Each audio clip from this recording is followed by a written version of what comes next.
Hello students, we're going to go over the history of the atom today. Let me go ahead and share my screen. Now, you do not have to know any of the dates that are listed in the PowerPoint. You don't have to know where the scientists were from or anything like that. And I would highly suggest just jotting down a few keywords for each of the scientists instead of trying to write everything down word for word. I'm not going to talk about everything word for word. I'm just going to try to give a brief little explanation about each of the scientists as we go. So before any of the elements were actually discovered and the atom was actually discovered, everybody thought that stuff, matter, was made up of one of these four things: earth, water, air, or fire. We know that's not the case. Those were just our early philosophers. Now, the thing is, though, that Democritus, he was not a scientist. He was a philosopher himself, and he believed that matter was composed of these tiny little particles called atoms, which is the Greek word for atoms. So he was the first person to actually think and believe and state that there were these tiny little particles, and that's what everything was made up of. Then Dalton came along, and he came up with what we know as the modern atomic theory. Now, here's the thing. Okay, you can read all of these different pieces of Dalton's modern atomic theory. Some of it is very similar to what Democritus said. And you'll see in the second and third bullet points here underneath his ideas that there's a couple of asterisks next to these. These asterisks indicate that those parts of Dalton's modern atomic theory were actually false. We know that they're false now because of later discoveries. So the second thing there, atoms are indivisible. That means that atoms cannot be divided. There's nothing smaller than atoms. Well, we know that that's not true anymore because after Dalton came up with his modern atomic theory, subatomic particles were discovered: the electron, the proton, and the nucleus. So we know that atoms can be divided. We know that there are smaller particles in atoms. So we know that that's not true. The third point there, atoms of a given element are identical in size, mass, and chemical properties. Well, if you look at this bottommost picture down here, it shows that there's 3 isotopes of hydrogen. So these are showing that these are all hydrogen because they all have 1 proton, which we'll talk about later on in this unit. They're all hydrogen, but they're all different from each other because they have a different amount of neutrons. So these are called isotopes. And with the discovery of isotopes, we disproved this part of Dalton's modern atomic theory. Okay. Next came J.J. Thompson, and Thompson was the first person to discover a subatomic particle. And with his discovery, he used what we call the cathode ray tube. And so the video that's down here, I would encourage you guys to watch it on your own. It does a really good job of showing the cathode ray tube and explaining what it is. So the cathode ray tube was this beam of light that they shot across this container, and they used a magnet to bend the light.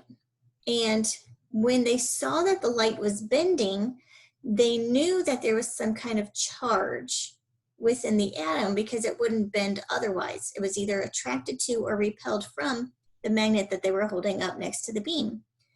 And what they discovered was that when they held the negative end of the magnet up, the beam was repelled and it moved away from the negative end. When they flipped the magnet around and used the positive end, like you can see in this picture here, you can see how it's bending towards the positive plate. It's attracted to the positive plate and it's bending away from the negative plate in this picture. That shows us that that beam has to be negative because it's attracted to the positive, and we know opposites attract. It's repelled from the negative, and we know that similar charges repel each other. So that proved the existence of some kind of negative charge within the atom, and he called that the electron. Now, he still didn't know exactly how the electrons were arranged in that atom, so he developed what was called the plum pudding model.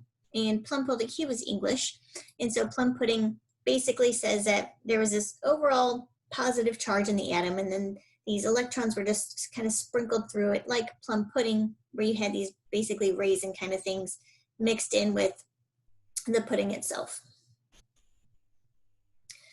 Now this is depicting Rutherford's gold foil experiment. With Rutherford's gold foil experiment, he took a piece of gold foil here in the middle, And he has this detector here. Well, he was taking this radioactive source, and this radioactive source was shooting alpha particles at this piece of gold foil. Alpha particles are basically a helium nucleus, so it's a positive particle. And so what he was seeing was that as he was shooting these alpha particles towards this piece of gold foil, most of those alpha particles were going straight through and hitting the detector behind the gold foil. But he did see, and this was surprising, he did see that pieces of those alpha particles, some of those beams were bouncing and getting deflected and going off in different directions. Some were even going back towards the source itself. So this told him that there had to be something heavy within that piece of gold foil. There had to be something dense that was causing these alpha particles to deflect. And the thing that was dense had to be positive because the alpha particle is a positive particle. The other thing though, because most of those alpha particles were going straight through and hitting the back of the detector, that told Rutherford that the atom was mostly empty space. And that's what he says here. Now, you can see that his model is still developing. He knows that those positive particles, which he called the proton, were in the center of the atom, and he called that the nucleus. And he knew that the electrons were somehow outside of the nucleus itself. Beyond that, he didn't know how everything else was arranged. Now, he was also working with somebody named Chadwick, and during their experiments, they discovered that there was something not quite complete about what they knew about the atom so far. That they knew at this point that the electron, because of the cathode ray tube, had a very, very insignificant mass compared to the proton. They knew the proton was heavier because of the way that those alpha particles deflected. But there was something that wasn't adding up, so to speak. It was because there was some missing mass unaccounted for. And so Chadwick, who was working with Rutherford in his gold foil experiments, discovered and named the missing mass the neutron. And because of the gold foil experiment showing that the atom was mostly empty space, they knew that the neutron had to be in the nucleus itself, because that's where all the mass of the atom was. And then now comes Bohr, and Bohr models are something that you're probably familiar with from middle school. And Bohr models kind of arranged the atom so that there were these circular orbits around the nucleus. And he said that these electrons, because we knew that the electrons were moving based on those cathode ray tubes, he said that those electrons were arranged in the orbits around the nucleus, and that they were very, very small. They were mostly empty space, and these electrons were basically what was determining how these elements were reacting with other atoms around them, okay? Now here's a secret. This is not how the atoms look.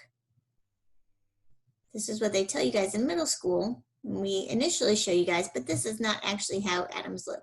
There's actually orbitals and regions, and only a small probability of finding the electrons in a certain place within the atom, but we're gonna get into that into our next unit, which is the electron. So, but that's all of our scientists for today. Let me know if you guys have any questions, and good luck. See you on the next video.